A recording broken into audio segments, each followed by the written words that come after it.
Well, hello. Good afternoon. Thank you so much for joining us today. My name is Jay McFarland. You can call me JayMac. We're all friends here.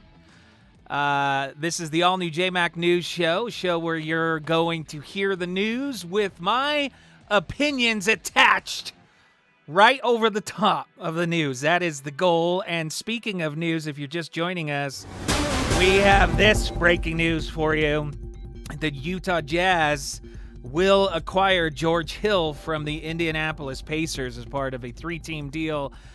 This, in my opinion, is a pretty big story, but I want to go to the experts here in this case and find out if this really is going to have an impact on the Utah Jazz in their upcoming season. So let's bring in Alex Kirry. He is host of Cougar Sports Saturdays here on KSL, also co-host of the Nightside Project Monday through Friday, 7 to 10 on KSL News Radio. Alex Kirry, thanks for joining us. First blush thoughts from George Hill coming to Utah. Well, first of all, I want to say I think it's hilarious you said that we're all friends here, because I'm the one who has to read all the text messages that come during your show during my show. So I think I know what the real story is. No, Come on. Yeah, my first reaction was, I think the first thing is we want the brand new. We like the shiny brand new stuff. And so what you're really looking at is you're getting George Hill, and a lot of people are going to say, who's George Hill? Because he was playing for Indiana. Yeah. Now, that's the guy who got drafted by the Spurs. And let me show you where the connection is. He got drafted by the Spurs in 2008. The assistant general manager of the Spurs back in 2008, Dennis Lindsey, who is the general manager now for the Utah Jazz. He likes George Hill. He liked him then when he was part of that draft class. He's improved shooting over a long time. And let me just tell you what we're giving up. If you're a Utah Jazz fan, Utah's given up a 12th pick. Yeah. But let me put the silver lining around this. Please do. The 12th pick in this year's draft is not a strong draft class. 12th pick in a lot of other years, you might look at it and say, that is ridiculous. You're getting a guy who we've never heard of, and you don't know how well he's going to do. He's about a 12 or 13 point a game guy over his career. Best year he had, I think, was 16 points a game. He's a guard. He shoots very average, in the top 40s from field goal percentage, and about 39% from the threes. And like nowadays in the NBA, that's like okay. Yes. But, this is a guy. Would you rather have a 12th round or a 12th pick who's going to equal, I don't know, 8, 9, 10 points? You don't know what you're going to get with a 12th pick. You know what you're probably going to get with George Hill. Now, what you don't know what you're going to get with George Hill is how much is he going to end up costing the Jazz.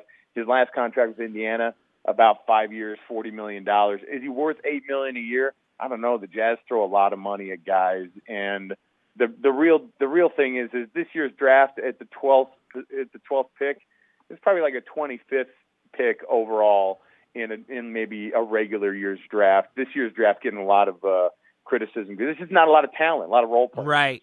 We're talking with Alex Kirry, host of the Cougar Sports Saturday, about this breaking news that George Hill apparently is going to be making his way to the Utah Jazz from the Indianapolis Pacers. Alex, I'm familiar with George Hill. I'm a huge NBA fan.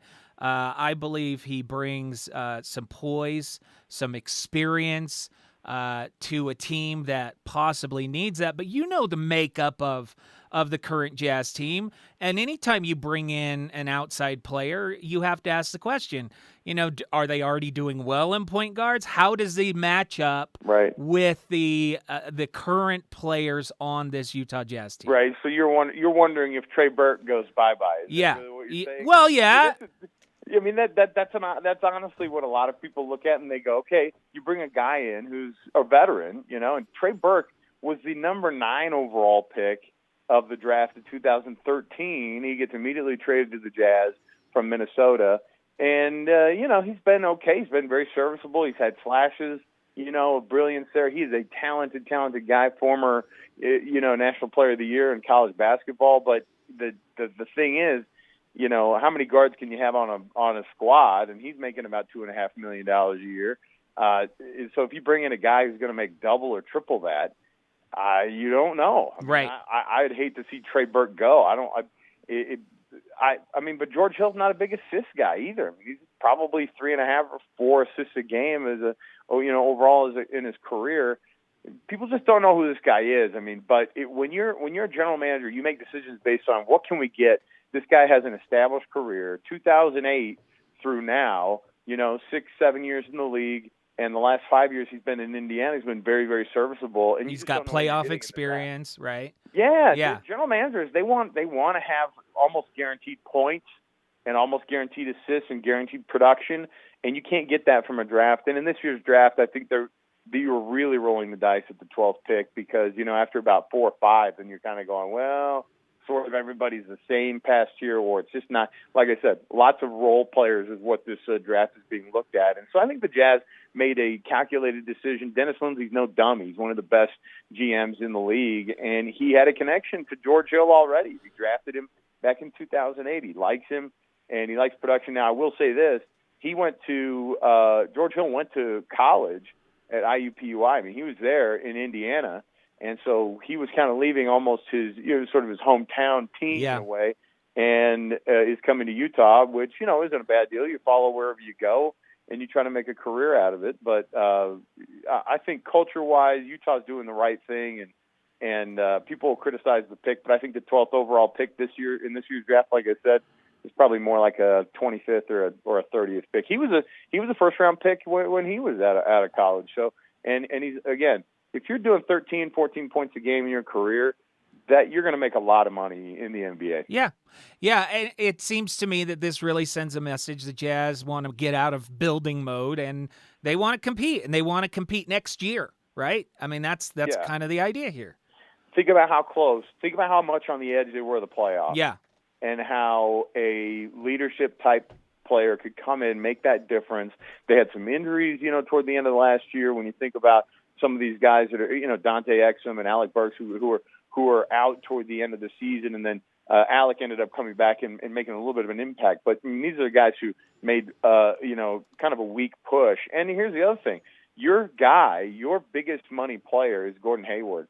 You got to figure out a way to keep that guy. The best way to keep your biggest money players is to win with them. Yeah. Surround him with other talent. Yeah. Take him and don't just take him to the playoffs. Get to the second round and get Utah back into where they have always been, and that's just making the playoffs every year. Tough in the West, though. Tough in the West.